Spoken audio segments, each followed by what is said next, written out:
Janasena party ఆఫీస్‌లో అడుగుపెట్టారట junior NTR. ఇక రచ్చరచ్చే అంటున్నారు. తెలుగుదేశం పార్టీలోకి ఎన్టీఆర్ ఎప్పుడొస్తారని ఎదురు చూస్తుంటే జూనియర్ ఎన్టీఆర్, పవన్ కళ్యాణ్ జనసేన పార్టీలోకి అడుగుపెట్టినట్టుగా అయితే తెలుస్తోంది. పవన్ కళ్యాణ్ జనసేన పార్టీలోకి వెళ్లడమే కాదు, పవర్ స్టార్ పవన్ కళ్యాణ్ కలిసి రాజకీయంగా విజయం సాధించాలని అయితే ఎదురు చూస్తున్నట్టుగా అయితే తెలుస్తోంది. కాబట్టి ఇప్పుడు సోషల్ మీడియాలో సైతం ఈ విషయం ఎంతో వైరల్‌గా మారుతోంది. అలాగే అభిమానులు కూడా ఈ విషయం తెలుసుకొని ఎంతగానో షాక్ అవుతున్నారు. ప్రస్తుతం ఈ విషయం సెన్సేషనల్‌గా మారుతోంది. మన పవర్ స్టార్ పవన్ కళ్యాణ్ జనసేన పార్టీలోకి వెళ్లి సందడి చేయడానికి సిద్ధమైనట్టుగా అయితే సమాచారం. కాబట్టి ఈ విషయాలు కూడా ఎంతగానో వైరల్‌గా మారుతోంది.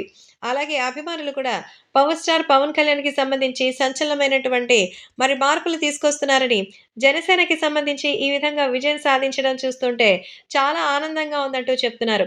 జనసేనతో రాబోయే రోజుల్లో తెలుగుదేశం పార్టీకి సంబంధించి మంచి విజయం సాధించాలనైతే మనస్ఫూర్తిగా కోరుకుంటున్నారట. కాబట్టి ఈ విషయం కూడా ఎంతగానో వైరల్ అవుతోంది. అలాగే అభిమానులు కూడా ఈ విషయం తెలుసుకొని ఎంతగానో ఆనందపడుతున్నారు.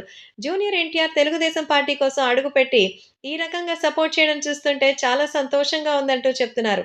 కాబట్టి అభిమానులు కూడా ఈ విషయం తెలుసుకొని ఎంతగానో షాక్‌లో ఉన్నారట. తెలుగు రాష్ట్రాల్లో ఈ విషయం ఎంతగానో వైరల్ అవుతోంది. ఏది ఏమైనా జూనియర్ ఎన్టీఆర్ ఇప్పుడు అసలు ఎందుకు అడుగుపెట్టారు? జనసేనలోకి వస్తున్నారా? తెలుగుదేశం పార్టీ ఆల్రెడీ ఒక పక్క ఉండగా, ఇప్పుడు జూనియర్ ఎన్టీఆర్ పవన్ కళ్యాణ్‌తో జట్టు కడుతున్నారంటే ఇది రాజకీయాల్లో ప్రకంపనలు రావడం గ్యారంటీ.